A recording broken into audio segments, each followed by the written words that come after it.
చూడమ్మా, నీకు ఆల్రెడీ అంతకు ముందు ఒకసారి చెప్పాను, ఇప్పుడు మళ్ళీ చెప్తున్నాను. అనవసరమైన విషయాల్లో నువ్వు జోక్యం చేసుకోవద్దు. ఇది మా ఇంటి విషయం. ఇక్కడ మేమేం చేయాలో ఏం చేయకూడదు ఈ ఇంటి పెద్దగా నిర్ణయం తీసుకునే అధికారం, హక్కు నాకున్నాయి.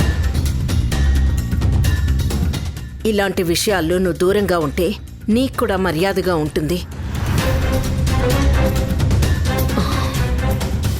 చూడమ్మా, నీ మీద నాకు చాలా గౌరవం ఉంది. నిన్ను హర్ట్ చేయడం నా ఉద్దేశం కాదు. అనవసరమైన విషయాల్లో నువ్వు తలదూర్చి అనవసరంగా నీకున్న గౌరవాన్ని పోగొట్టుకోవద్దు. నా మాట విను. పర్వాలేదండి, నన్ను మీరు తిట్టినా అనరాని మాటలన్నా నేనేం పెద్ద ఫీల్ అవ్వను. ఎందుకంటే నాకు చంద్రిక జీవితం, భరత్ గారి జీవితం బాగుండటం అన్నది చాలా ముఖ్యం. వాళ్ళు ఎంత మంచివాళ్ళనేది నాకు బాగా తెలుసు. ఎందుకంటే నేను ప్రేమించిన కౌశిక్ వాళ్ళని నమ్మి తనకి సహాయం చేస్తారు అని వాళ్ళ ఊరికి తీసుకునొచ్చాడు. ఒక రకంగా కౌశిక్ వల్ల వాళ్ళు చాలా నరకం అనుభవించారు. ఇప్పుడు ఎలాగో ఆ గొడవల నుంచి బయటపడ్డారు. ఇప్పుడు కూడా వాళ్ళు ప్రశాంతంగా లేకపోతే కౌశిక్ ఆత్మ శాంతించదాంటి. కౌశిక్ ని ప్రేమించిన వ్యక్తిగా వాళ్ళ జీవితాల్ని బాగు చేయాల్సిన బాధ్యత కూడా నా మీదుంది. దయచేసి నా మాట వినండి. చూడు వైశాలి, నీ మాటని గౌరవించే వ్యక్తినో లేకపోతే నీ సలహా తీసుకునే వ్యక్తినో అయితే నువ్వు ఫస్ట్ టైం చెప్పినప్పుడే నీ మాటని పరిగణలోకి తీసుకునేదాన్ని. కానీ ఇప్పుడు ఆ పరిస్థితి లేదు. కౌశిక్ ప్రియురాలిగా నీకు బాధ్యత ఉంది అంటున్నావు కదా. నిజంగా నీకు ఆ బాధ్యత ఉంటే దగ్గరుండి ఈ పెళ్లి జరిపించి నవ్వుతూ వాళ్ల నెత్తిమీద 4 అక్షతలు వేసి వెళ్ళు. ఇంతకు మించి నువ్వేం మాట్లాడినా గాని నా నుంచి వినకూడని పదాలు వినాల్సి వస్తుంది. అర్థం చేసుకో.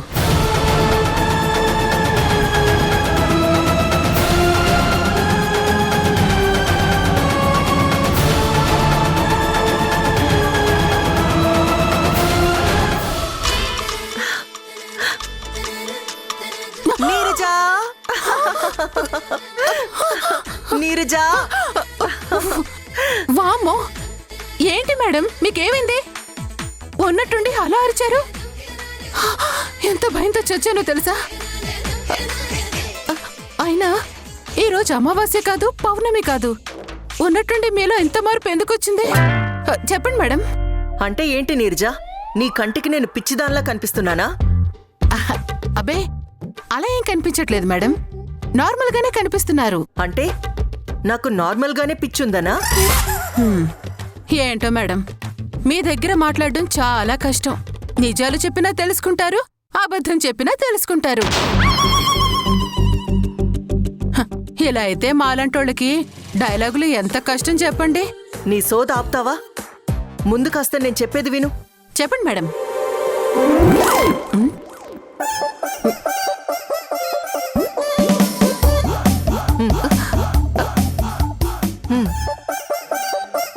ఏంటి మేడం, ఉన్నట్టుండి ఇలా డబ్బులు ఇచ్చారేంటి? కొంపదీసి నన్నింట్లోంచి పంపించేస్తున్నారా ఏంటి? చూడండి మేడం, మీకు మంచైనా చెడైనా నేను తప్ప ఎవ్వరూ లేరు. అలాగే నాకు మీరు తప్ప ఇంకెవ్వరూ లేరు. దయచేసి నన్ను బయటికి పంపించే కార్యక్రమాలు మాత్రం పెట్టకండి మేడం, ప్లీజ్. ఇప్పుడు ఈ వయసులో నేను బయటికి పోయి ఏ ఉద్యోగమూ చేసుకోలేను. ఏదో పెట్టింది తిని ఓ మూలన పడుంటాను. నన్ను ఇలా కంటిన్యూ అయిపోనివ్వండి. నీ మొహం అది కాదు నీరజా, వెళ్ళి ఒక మంచి శారీ కొనుక్కొచ్చుకో, నీకిష్టమైన శారీ. ఏంటి, నన్ను చీర కొనుక్కోమని మీరు డబ్బులిస్తున్నారా? ఏమైంది మేడం, మీరు బానే ఉన్నారా? బావున్నానే, బ్రహ్మాండంగా ఉన్నాను. త్వరలోనే నేను పెళ్లి కూతుర్ని కాబోతున్నాను. ఓ అంతేనా?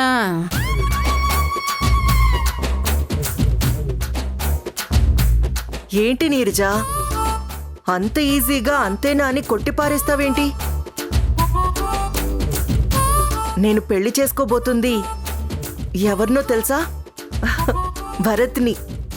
మేడం, ఇప్పటికీ మాట కొన్ని వందల సార్లు చెప్పుంటారు మేడం.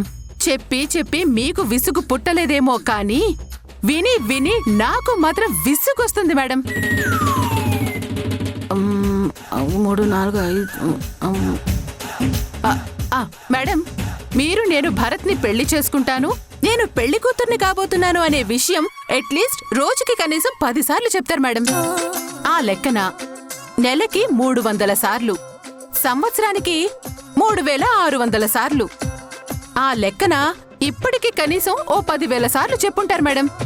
మీరు భరత్ని పెళ్లి చేసుకుంటాను అని మీరు చెప్పడం, నేనేమో అవునా మేడం, నిజంగానా మేడం అంటూ అనటం, చివరికి మీకేమో భరత్ గారు దక్కకుండా అవ్వటం, ఆ చంద్రికతో కలిసి వెళ్ళిపోవటం, మళ్ళీ మీరు ఆవేశంతోటి ఈసారి కాకపోతే ఇంకోసారి చేసుకుంటా అంటూ మళ్ళీ చెప్పడం. విని విని బోర్ ఎక్కిపోయింది మేడం. ఇంకొద్ది రోజుల తర్వాత మీరు ఏ పంజాగుట్ట సర్కిల్లోనో అమీర్పేట్ సర్కిల్లోనో కూర్చొని ఇదిగో ఇలానే భరత్తో నా పెళ్లి, భరత్తో రేపే నా పెళ్లి అంటూ పిచ్చి పిచ్చిగా తిరుగుతుంటారేమో అని నా డౌట్ మేడం.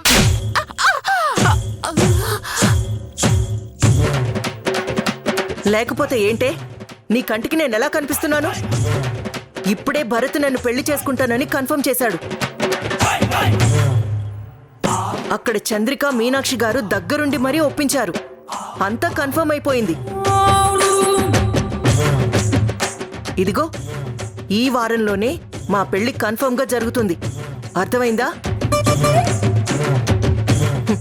సరే, మొదటి నుంచి నా పక్కనే ఉన్నావు, నన్ను నమ్ముకుని ఉన్నావు కదా అని, పోనీ కదా అని మంచి చీర కొనుక్కోమని డబ్బులిస్తే ఏదో వెటకారాలాడుతున్నావా? చంపుతాను, జాగ్రత్త. ఈసారి మా పెళ్లి జరగడం ఖాయం. దాన్నాపడం ఎవరి తరం కాదు. ఏంటో మేడం, మీరంత కాన్ఫిడెంట్గా చెప్తూ ఉంటే ఈసారికి నమ్ముతానులే మేడం. కాకపోతే ఇప్పుడు మీరు హడావుల్లో ఒక చిన్న లాజిక్ మర్చిపోతున్నారు. ఏంటి అది? అది కాదు మేడం, ఇప్పుడు మీరు భరత్ గారిని పెళ్లి చేసుకున్నారు అనుకోండి, మీరేమవుతారు? రెండో పెళ్ళం అవుతారు, అంతేనా? మొదటి పెళ్ళానికి విడాకులివ్వకుండా రెండో పెళ్లి చేసుకోవడం చట్టరీత్యా నేరం అనే విషయం మాజీ పోలీస్ ఆఫీసర్గా మీకు బాగా తెలుసు కదా మేడం. పెళ్లి చేసుకుని భార్య ఉండగా ఇంకొక ఆడదానితో తిరిగినా తప్పు లేదు, కానీ రెండో పెళ్లి చేసుకుంటే మాత్రం తప్పు అని మన రాజ్యాంగం చెప్తుంది మేడం. కాబట్టి కావాలంటే మీరు భరత్ గారితో అక్రమ సంబంధం పెట్టుకున్న తప్పులేదు, కానీ చంద్రిక ఉండగా మీరు ఇంకో పెళ్లి చేసుకుంటే మాత్రం అది ఖచ్చితంగా ప్రాబ్లం అవుతుంది మేడం. అందుకే మీరు భారత్కి చంద్రికకి విడాకులయ్యేదాకా ఆగండి మేడం. అవన్నీ నాకు తెలియదనుకున్నావా నీర్జా? వాళ్ళిద్దరికీ విడాకులిచ్చేంత వరకు వెయిట్ చేయాలి అంటే నేను కనీసం 6 నెలలు లేదా సంవత్సరం పాటు వెయిట్ చేయాలి. అప్పటికి భరత్ ఆలోచనలు మారిపోవచ్చు, చంద్రిక ఆలోచనలు మారిపోవచ్చు. అందుకే చంద్రిక నుంచి భరత్ రెండో పెళ్లి చేసుకున్నా కానీ నాకు అభ్యంతరం లేదు అనేలాగా ఒక లెటర్ తీసుకొని పెట్టుకున్నాను. దాంతోపాటు విడాకుల పేపర్స్ మీద సంతకాలు కూడా చేయించే ఏర్పాటు కూడా చేయించేశాను. ఏదైతేనే నేను అనుకున్నది సాధించబోతున్నాను.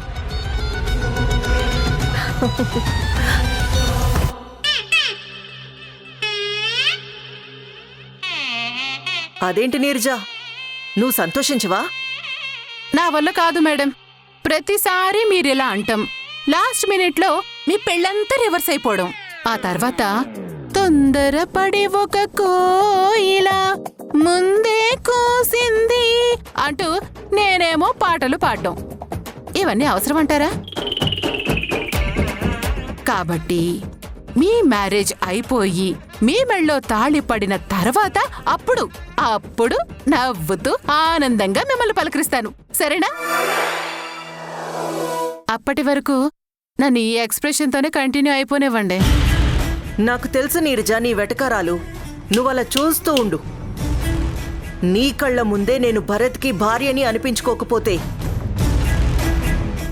నా పేరు రుద్రానే కాదు.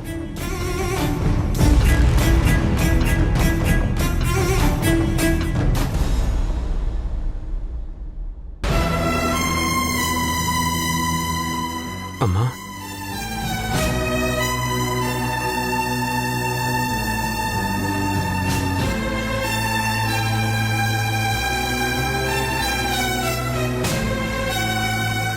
ఏంటమ్మా ఇది?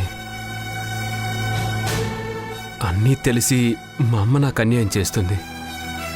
దానికి సపోర్టుగా మీ అమ్మ కూడా వంత పాడుతుంది.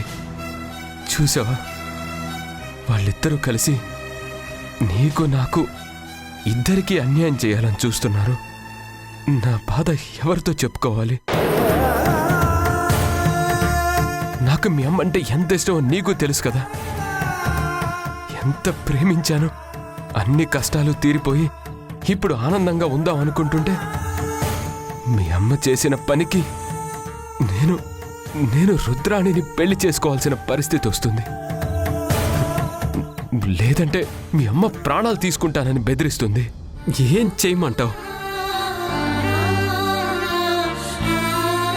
తప్పు అని తెలిసిన బాధగా అనిపిస్తున్నా మనసుని చంపుకొని ఈ పెళ్లి కొప్పుకున్నాను.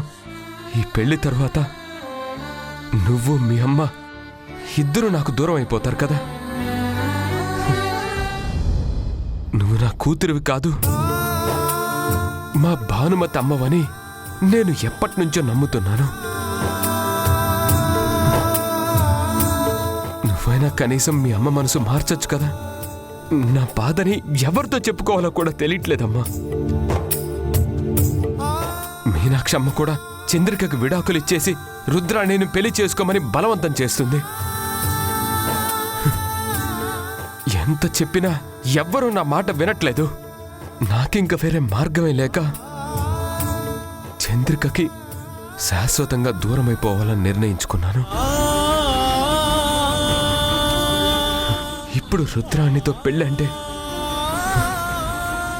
నా సంతోషాలకి నా ప్రేమకి నేనే స్వయంగా సమాధి కట్టినట్టే కదమ్మా. ఉసురేమో ఇరిసేసింది కరుసైన కాలమిలా, ఎగురేసిన జీవితమంతా చిరిమేసెను చీకటిలా, బాధ నీరు కూడా భాష లేక గొంతు మూగబోయనా, పొగిలినంతలోన పొంత నిండలేని నిండు వేదనా, చేరదీయబోతే సాయమేమో యతి నీడ చేచెనా, నేరమెవ్వరిదో దారి తప్పి నిన్ను చుట్టి వేసనా.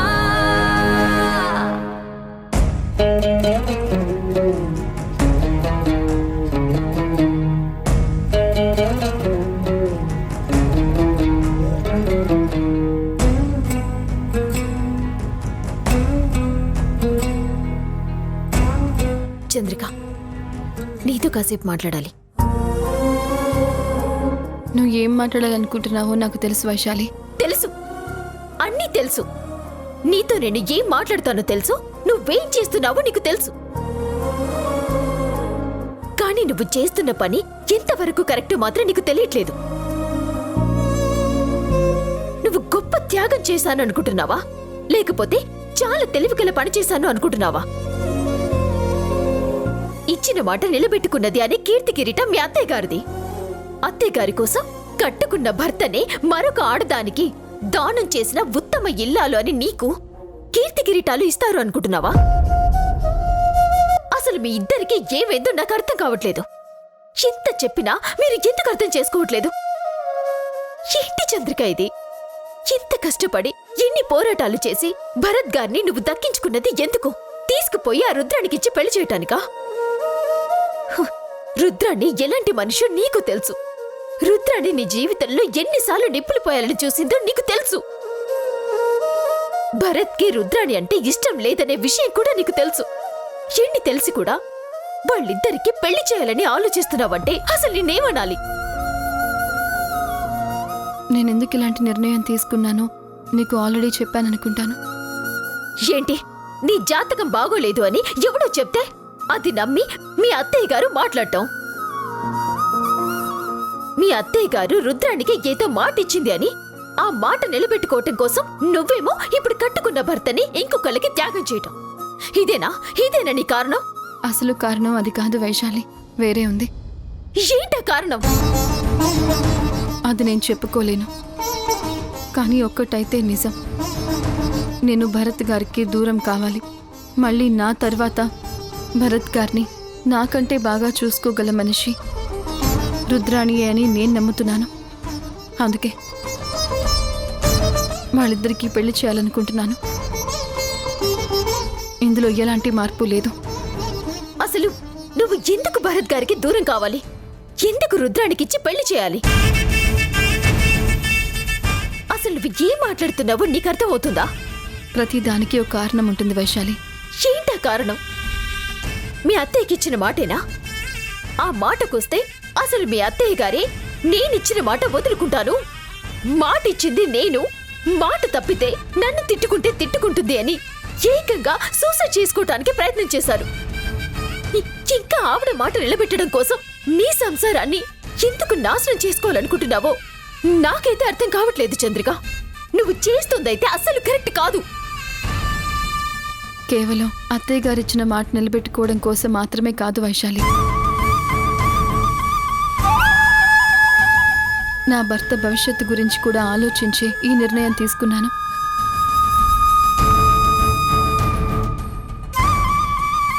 ఎందుకంటే నేను ఫ్యూచర్లో భరత్ గారితో కలిసి ఉండలేకపోవచ్చు. అదే ఎందుకు? ఆ పరిస్థితి ఎందుకు వచ్చింది? ఎందుకంటే నేను ఎక్కువ కాలం బతకను కాబట్టి. ఈశ్వరం హం పరమేశ్వరం యం యం కింకరం భం గంగాధరం భం భం భైరవం ఓం ఓంకారవం లం మూలాధారం శమూలం. ఏం మాట్లాడుతున్నావు చంద్రిక? శంకరం వందేహం శివం వందేహం లయం ఇల్లరా శ్రీకరం వందే సుందరం దేవాసురుపురం పాడే పన్నగం చూడు. అంబరం నా విశ్వంబరం రం రం ఈశ్వరం హం పరమేశ్వరం యం యం కింకరం భం గంగాధరం భం భం భైరవం ఓం ఓంకారవం లం. నేను క్యాన్సర్ తో ఫైట్ చేస్తున్నాను వైశాలి, అడ్వాన్స్డ్ స్టేజ్.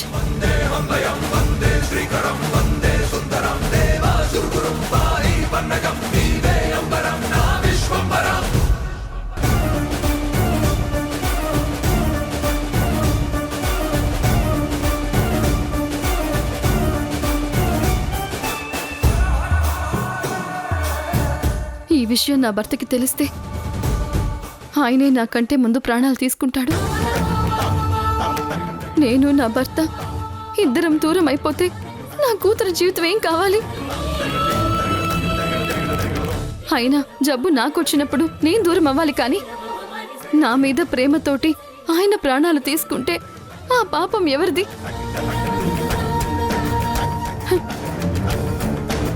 ఏమంటూ నేను భరత్ గారి జీవితంలోకి ప్రవేశించాను, కానీ నేను వచ్చిన దగ్గర నుంచి ఆయన జీవితంలో ఏ రోజు సుఖం సంతోషం అనేవి లేనే లేవు.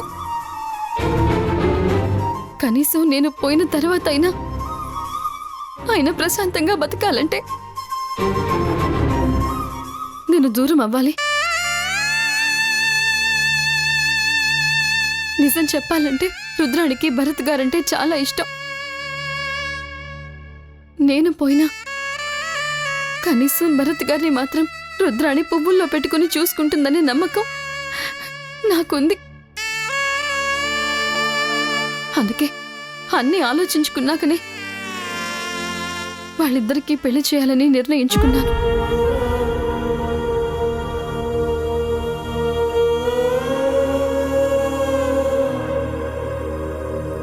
ఇప్పుడు ఈ విషయం నీకు మాత్రమే ఎందుకు చెప్తున్నానో తెలుసా?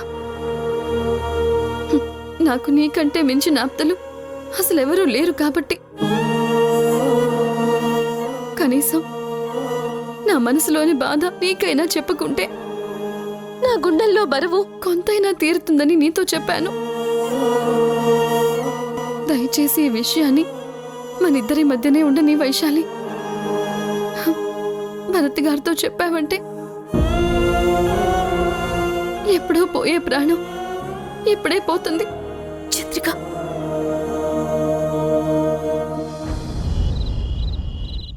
స్వామి, మీరు చెప్పినట్టుగానే నా కొడుకుని కోడల్ని విడదీస్తున్నాను. వాళ్ళ జాతకాల ప్రభావం ప్రకారం వాళ్ళిద్దరూ కలిసుంటే ఎవరి ప్రాణాల మీదికి వస్తుందో తెలీదు. ఎవరి ప్రాణాలకి ఆపద కలిగినా నేను తట్టుకోలేను.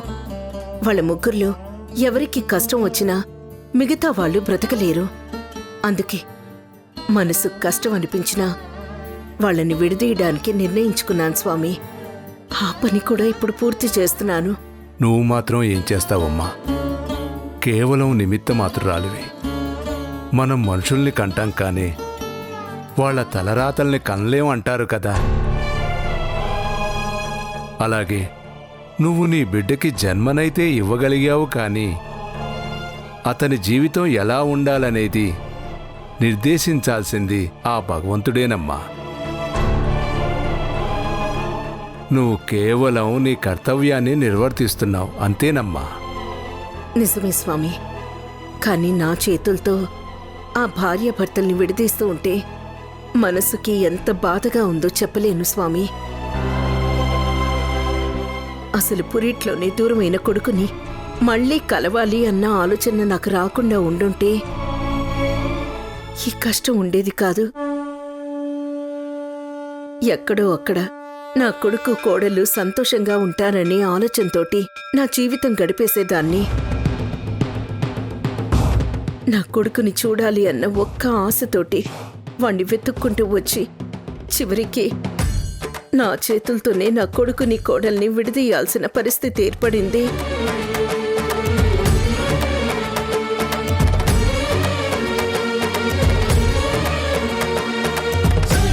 హడావిడిగా పెళ్ళంటే ఎలా చేస్తారో ఏంటో అనుకున్నాను. కానీ చాలా బాగా ఏర్పాటు చేశారు. ఆలస్యం చేయకుండా వెంటనే పెళ్లి పెట్టి చాలా మంచి పని చేశారు.